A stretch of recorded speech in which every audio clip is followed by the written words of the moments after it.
Bismillahirrahmanirrahim. Assalamualaikum warahmatullahi wabarakatuh.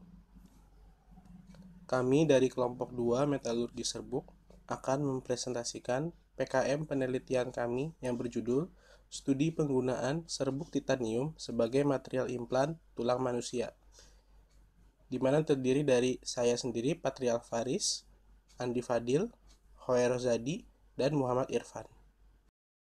Berikut ada outline pada presentasi kali ini. Yang pertama ada pendahuluan, tinjauan pustaka, kemudian ada metode penelitian, serta anggaran biaya penelitian. Oke, latar belakang pada penelitian ini yang pertama, emas awalnya digunakan lebih sering untuk implan.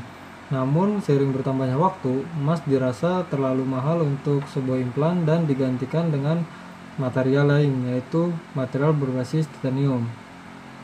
Paduan titanium memiliki modulus elastisitas yang mendekati tulang. Hal ini baik karena akan mencegah terjadinya fenomena stress shielding atau ngilu ketika digunakan pada tulang manusia. Lalu titanium dan paduannya ini memiliki temperatur yang sangat tinggi, sehingga sangat mahal jika titanium ini dilakukan proses pengecoran untuk menjadikannya sebagai implan. Maka dilakukan alternatif lain, yaitu dengan menggunakan metalurgi serbuk, karena metalurgi serbuk lebih murah. Tujuan yang pertama, untuk mempelajari metode metalurgi serbuk terhadap struktur mikro titanium nanti seperti apa, untuk mempelajari perbedaan metode serbuk dan metode pengecoran terhadap sifat mekaniknya, lalu mempelajari pengaruh ukuran partikel terhadap sifat mekanik dari titanium. Target temuannya yang pertama ada biomaterial dengan sifat mekanik yang baik dengan metode metalurgi serbuk yang lebih murah. Yang kedua, biomaterial yang awet dengan tetap menjaga dari biokompatibilitas material. Biokompatibilitas adalah reaksi yang ditimbulkan oleh tubuh ketika implan diaplikasikan pada manusia. Ketika tubuh tidak melakukan atau menimbulkan reaksi yang negatif terhadap material, maka material tersebut dipastikan memiliki biokompatibilitas yang baik. Manfaat penelitian yang pertama, mengetahui cara yang tepat untuk mendapatkan material yang murah pada aplikasi implan tulang. Yang kedua, mendapatkan material yang memiliki sifat mekanik yang baik untuk implan dengan biokompatibilitas yang baik. Lalu selanjutnya bab 2 atau tinjauan pustaka akan dilanjutkan oleh rekan saya. Ya, selanjutnya saya akan menjelaskan bab 2, tinjauan pustaka. Pertama-tama saya akan menjelaskan 3 jenis bionerd logam. Yang pertama CuCr base, titanium base, dan stainless steel. Untuk yang CuCr base, penggunaannya sudah digunakan lebih dari 20 tahun yang lalu dan biasanya digunakan dalam aplikasi untuk dokter gigi, untuk sambungan buatan. Nah, produk logam itu seperti yang kita tahu, dia dapat menyebabkan aus dan juga menyebabkan korosi akibat gesekan yang terjadi selama pergerakan dan kondisi lingkungan. Nah, nantinya inilah yang akan menyebabkan rusaknya jaringan tubuh akibat kontaminasi dari korosi dan kerusakan tersebut. Namun, paduan Cu dan Cr ini setelah diteliti, dia memiliki kecocokan dengan garis sel sehingga tidak terdapat racun toksin yang signifikan pada paduan CuCr tersebut. Selanjutnya, yang kedua adalah titanium base, dan titanium ini memang cocok digunakan untuk implan karena yang seperti yang kita tahu bahwa titanium ini dia ringan, memiliki sifat ringan. Dan titanium ini dia biasanya dipadukan dengan vanadium, diperkuat dan dikarakterisasi baik secara mekanis dan komposisi tidak terkontrol, dan baik juga secara aplikasi termomekanis.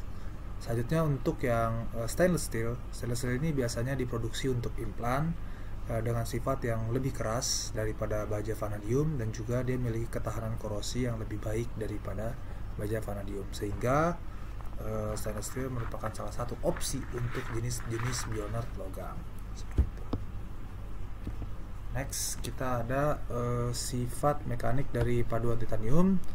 Nah, dari tabel ini dia bisa dilihat bahwa paduan titanium ini memang secara umum diproduksi dengan proses casting atau pengecoran, dan nilai kekuatan tertinggi yang diperoleh dari paduan titanium ini dia ialah sebesar 976 megapascal, di mana 976 ini dia diperoleh dengan paduan antara titanium, aluminium, dan juga vanadium.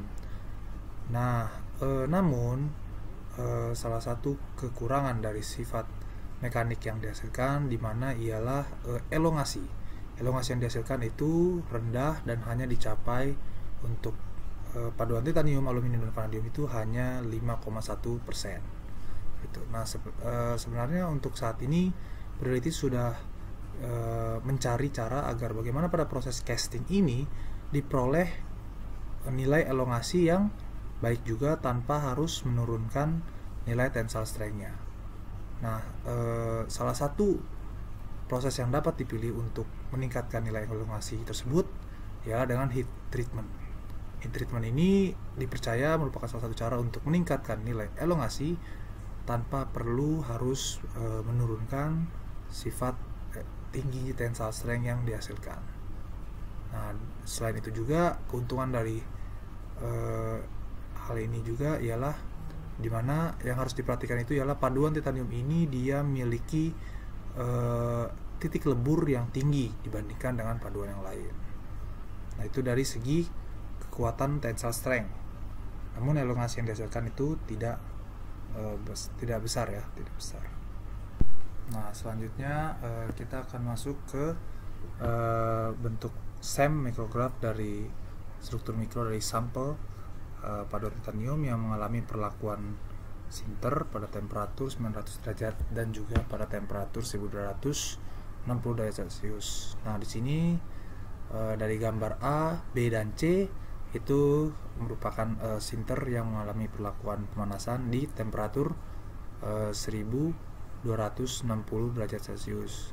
Nah, sementara untuk yang temperatur 900 derajat Celcius itu ialah untuk yang gambar D, E, dan juga gambar F. Nah, seperti yang kita lihat di sini bahwa gambar ini juga dia meliputi distribusi ukuran partikel yang berbeda. Ukuran pori dan volume berkurang seiring dengan berkurangnya ukuran partikel. Oke, berarti dengan ukuran partikel yang semakin rendah, maka volume pori dan ukuran porinya juga akan semakin rendah gitu. Otomatis gapnya akan semakin sedikit seperti itu. Nah, pori ditemukan pada sampel dengan densitas yang tertinggi. Nah, di sini densitas yang tertinggi itu sebesar 96%, yaitu di gambar yang C. Nah, struktur mikrolamel juga ditemukan pada sampel yang mengalami sinter pada temperatur 1260, yaitu pada gambar A sampai C. Maka sementara untuk yang sampel yang D sampai F ini hanya memiliki partikel kasar dan hanya menunjukkan kontak adhesi di mikrostrukturnya. Maka dapat disimpulkan di sini bahwa yang mempengaruhi di struktur mikro pada proses sintering di sini adalah pertama ialah temperatur, yang kedua ialah volume, ukuran serbuk itu sendiri, ukuran dari powder itu sendiri. Seperti itu. Baik, selanjutnya ada metode penelitian, yang mana pada metode penelitian ini terdapat diagram alir penelitian. Dalam diagram alir penelitian di sini serbuk Ti6A4F V dipakai dan dilakukan penghalusan untuk didapatkan ukuran pengayakan lolos minus 200 mesh, 325 mesh, dan 625 mesh. Selanjutnya setelah dilakukan preparasi serbuk dengan ukuran tersebut, dilakukan sintering pada temperatur 950 derajat Celcius dan 1200 derajat Celcius dengan ukuran diameter 8 mm dan hanya itu 10 mm. Setelah dilakukan sintering, menunggu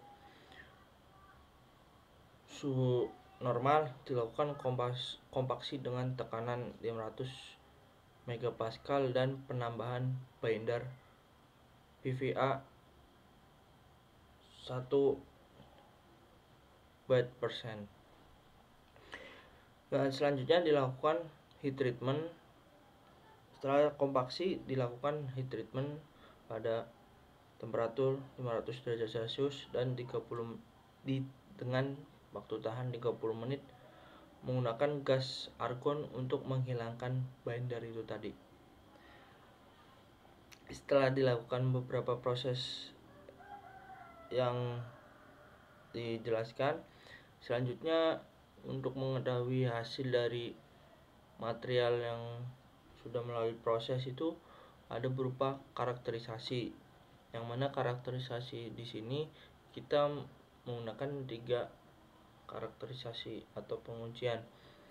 Yang pertama ada pengamatan menggunakan SEM, dan ada karakterisasi uji kekerasan Vickers, dan yang terakhir ada uji kompresi menurut ASTM D695-02.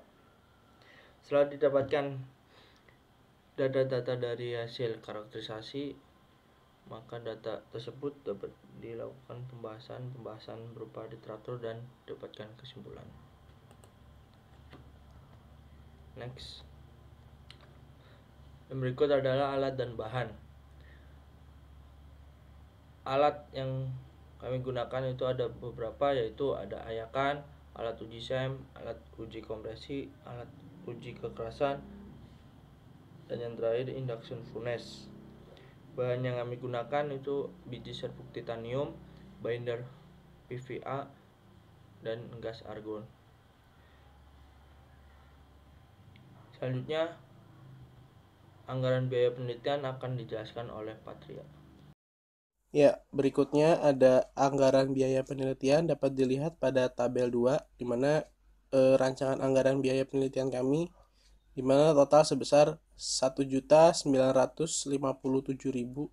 yang terdiri dari bahan serbuk TI6AL 4V sebanyak 1 kg, binder PVA 100 gram, kemudian melakukan SEM, uji kekerasan, kemudian compression test, dan juga untuk membeli gas argon.